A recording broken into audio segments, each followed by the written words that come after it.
In this session, I'm going to introduce you to one of my favorite techniques. It's actually a tool that I use in hundreds of different ways. And once you start using it, you find that it comes in handy for a lot of things. If you're on your intuitive path and you're hungry for tools like this plus more, make sure to hit like and subscribe and the notification button, and then you can hang out with me.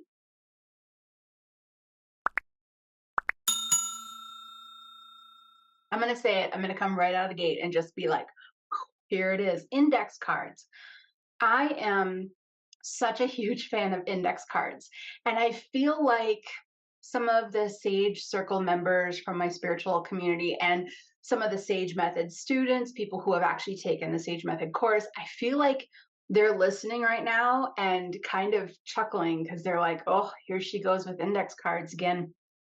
But trust me on this, when you start to use index cards, they become a tool that you want to use over and over and over again. So today I want to use them for a very specific reason, a very helpful reason. It's something that the majority of people who step into their intuitive path decide to open up intuitively. This is something they face, which is fear of the unknown, fear of what am I going to see? What's going to pop out? I have a lifetime of watching movies and scary things, and your brain, it can get really kind of twisted up with the fear of possibly seeing that come to fruition right in front of you. Completely normal, completely natural. We're going to talk about that today, and I'm going to tell you how to use my favorite office product, index cards, on how to start managing that fear. I know it's an odd one for the two to come together, but let's do this. Now, fear. I completely understand. If you follow me at all, you know that I was a complete skeptic up until the age of 32. My grandmother showed up in spirit form, 70% solid in my living room. It was a very frightening moment for me. That's it. It was. It was not real before that. It was not possible before that. And the only time I had seen anything like that was on a movie or on television. And for it to happen right in front of me, 2 in the afternoon, in the middle of broad daylight, in my house, I I became fearful that that might happen again. Now, luckily, that was my grandmother, which is a really good thing. It's a very positive, and she was the beginning of me opening up intuitively and shedding that skepticism, maintaining a healthy skepticism, of course, but shedding the non-healthy skepticism, we could say. And that was a very important moment. And after that, I worked hard. I didn't see her again right away. I worked hard to kind of take my time. I used a pendulum. Where's my pendulum? I still use this pendulum to this day. Um, this is literally her wedding ring, or her engagement ring, actually. And I put it on string. This is my pendulum. This is a side note, an additional teaching note. Pendulums don't have to be fancy. They have to mean something to you.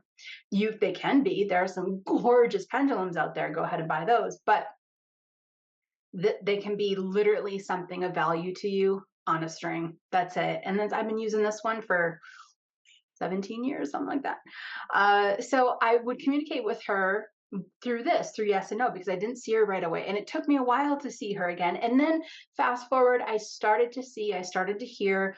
I was dealing with, like, I was going to a therapist because I was nervous about this whole transition. My entire world was turning upside down. Then I step into teaching, and now here I am, 17 years later, right? Teaching people all over the globe.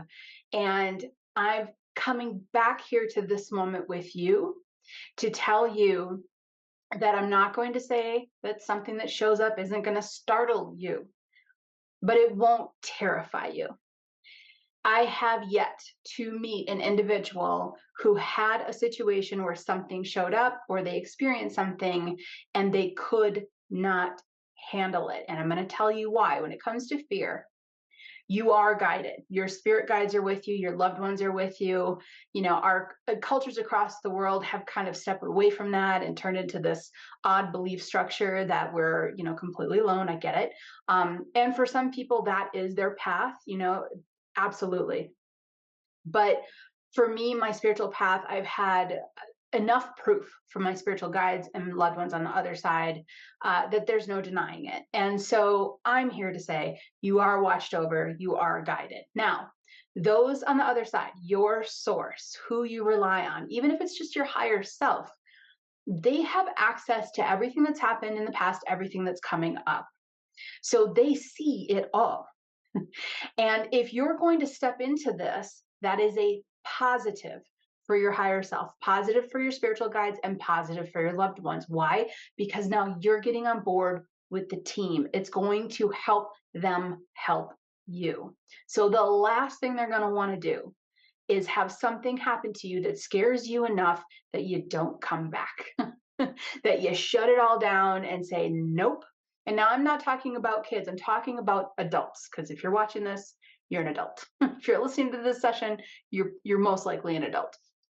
So as an adult, opening up, because kids are very open. Kids are a completely different situation, and they come in open.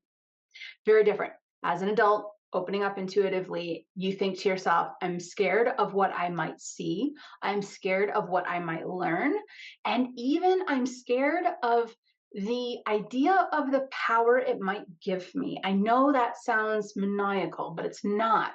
There is this fear that a lot of us have of what if I know something? Right? What if I have to carry that knowledge? Or what if I have to deliver? There's a lot of what ifs, and that's where we're going to get into the index cards today. So I wanted to come right out in the beginning and say, I have never, and I have taught tens of thousands of people at this point, and I have never come across a student that has reached out to me because I'm pretty accessible to my students, and I've never come across one that has said to me, hey, uh, this happened and I'm never going back. I'm never opening up it again. The worst scenario I've experienced is someone that said, this happened, I saw this, or I felt this, or this went bump in the night, and I'm just going to take a little break for a couple days and then I'm going to come on back. But I've never seen somebody be so traumatized and hurt that they couldn't handle it. So you can. You absolutely can. Now, another thing to remember too is that intuition, the flow of it, information coming through, seeing and communicating with spirits is ridiculously natural. But we have grown up, especially in this world today, being told that that's not. That spirits who are individuals are ghosts, which are dehumanized. This is what we've been told. And the dehumanizing of spirits, that that's an actual soul, that that's an actual person, has caused a lot of fear. Also, this pop culture ideal of perceived power around someone who knows more, I don't have the time of day for, to be honest with you. And I'll tell you why. If there's a reader out there or someone who claims to be intuitive and they say, well, I know, and they use intuition as an absolute crap reason, a manipulative reason to convince you of something or other. Well, I'm picking up that you should do this. That happens. It's sad. It's wrong. It is toxic spirituality. It's controlling and it's fear-based. All of those things have no place in my world or hopefully in yours. Those are very low vibrational kind of approaches. But they can introduce this concept that it's a burden to carry knowledge. It's a burden to know so much. Good for you. I'm about to pat you on the head and walk away. For somebody who really is tapped in to their authentic intuitive channel, number one, that's not going to open if you're not compassionate. It's just not going to. Number two, if you're manipulative, what you think you're getting, you're not getting. That's just you. That's just you wishing you could be manipulative, right?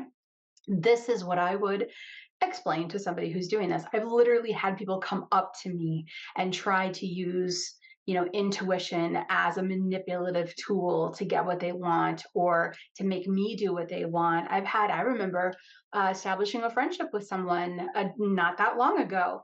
And all of a sudden they were like, oh, that really close friend of yours, I'm getting a message that she's bad for you. And I'm like, No, she's not bad for me, and I'm pretty sure I know she's not. But yeah. Okay, so if you've received any information or feelings around intuition is going to be something you should be scared of because you're going to have more power or you're going to have more control or you're going to know things, and that scares you, I'm here to say you can let that go. You can let that go. Do what it takes to let that go. So let's step into this. We've got a couple things that can cause fear. What I would like you to do if you are still blocked, and this is sparked from a fantastic comment that came through. I absolutely love you to death, where she said, I've worked on decluttering because the previous session I just did was all about, decluttering and how powerful that is in opening up to intuition. She was like, I worked on decluttering. I did so much of it. I'm wondering if it's my fear. And first off, that's intuition in itself, where she already kind of knows the root cause, which is fear. So that's what this sparks. But there's a couple different kinds of fear around this. This is where the index cards come in. What I want you to do is I want you to mix index cards with yes and no intuition. So number one, I want you to take a couple different index cards. If you don't have those, just get pieces of paper that are so similar in size and structure that you can't tell them apart when you fold them up. You're going to take a couple of index cards and I want you to write on each one a possible fear that you think you might have. Even if you think it's kind of ridiculous and offbeat and maybe doesn't completely fit, I still want you to write that on an index card. Once you've written those three down, four down, maybe five, who knows? I want you to fold them all up the exact same way so you can't tell them apart. Then I want you to throw them in a bowl, mix them up so you don't know which one is which. And I want you to set your intent to tap in to the particular fear that is at the root of your blockage. Which one of these folded up index cards is the root of me not being able to fully step into my intuition? Here's a couple of examples on index cards, because if you're listening to this and you're like, I'm not quite sure which one, what fears, right? The obvious one, the fear of seeing spirits, the fear of seeing loved ones. On another index card, the fear of knowing information that you don't think you want to know. Another index card, you could write the fear of having information but being incorrect. This fear is not as common, but it's there. People with really big hearts and very compassionate can be worried that when they get intuitive information, if they deliver it incorrectly to someone, they'll do harm. That's fair. We've seen a lot of that. What's some more fears? What people will think of me. That's a fear. Um, my life will turn upside down. That's a fear. Will I be judged? So come up with the ones. Just brainstorm. Just go free with it. Brainstorm. Right. You're already using your intuition, and I love that. So we've written down a couple of them, folded them all up to be the exact same, put them in a bowl, mixed them up. I want you to take a deep breath, and I want you to do GCP. If you're new to GCP, I'll put a link in here. But I want you to do GCP. I want you to ground, clear, protect. Take a deep breath, and I want you to take one index card folded up at a time, and I want you to hold it between your hands, one hand, the other hand, set it in front of you. Just set your intention on that folded up index card. And I want you to say within or out loud to your guides or loved ones, hey, if this is my root fear, please give me a sensation to let me know that. And then sit for 30 seconds. Set that down no matter what happens, sensation or no sensation. Set that down, GCP again. Go in and grab the next one. So GCP in between these two is good because it's going to delineate, it's going to clear out the last one so you're completely open for the next one. Go in there, pick out the next one, hold it, and say, if this is part of my root issue of my fear, please give me a sensation. And sit for 30 seconds. I want you to do that for each of these. What's the result? The result is clarity. Clarity. It's going to help you to anchor in, because I know a lot of people who know they have fear, but they don't know where the fear comes from. This is your step. This is the step that's going to help you. Now, I am a huge cheerleader of spiritual community, of therapy, of connection, of not being alone on your spiritual path. So, whether it's one on one therapy, if that works for you, I highly encourage you to get it. You don't have to be in therapy for a year. You can just show up and go for like a month or two and be like, here's the fear I have, and I want to overcome it. Obviously, you do have to maybe get some references around, hey, is there anybody out there that knows a good therapist who is not shut off from, that more authentic piece of the spiritual world for me, for you personally. So if it's one-on-one therapy, please get that. If it's community, please find community. It's really important to find community and a safe community that you can talk openly about this. Hey, this is what I'm dealing with. So if you have people around you in your circles, start talking to them. Just don't be alone with this, right? If not, I'm going to put a link in here to the Sage Circle community. It's my online spiritual community. I've been hosting it for a long time. We're global. And it is one of the most incredibly beautiful, unconditional, loving, accepting spiritual communities out there. So I'll put a link in there for that. But if you're not 100% sure where that's coming from, let your energetic system tell you. Get out those index cards, write it down, hold them up, and then sit with them one at a time. And if they react, that's part of the root.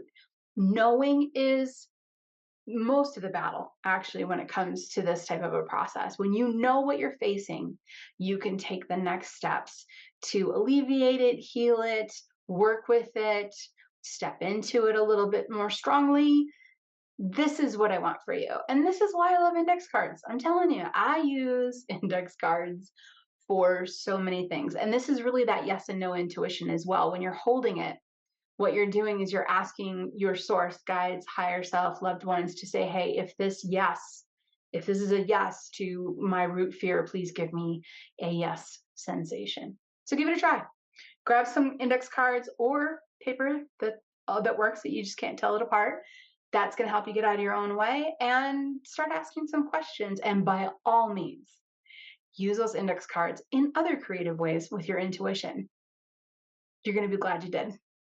Okay, I mentioned that decluttering video that I just recently did. This link will take you right to it, so go ahead and click that. Great information.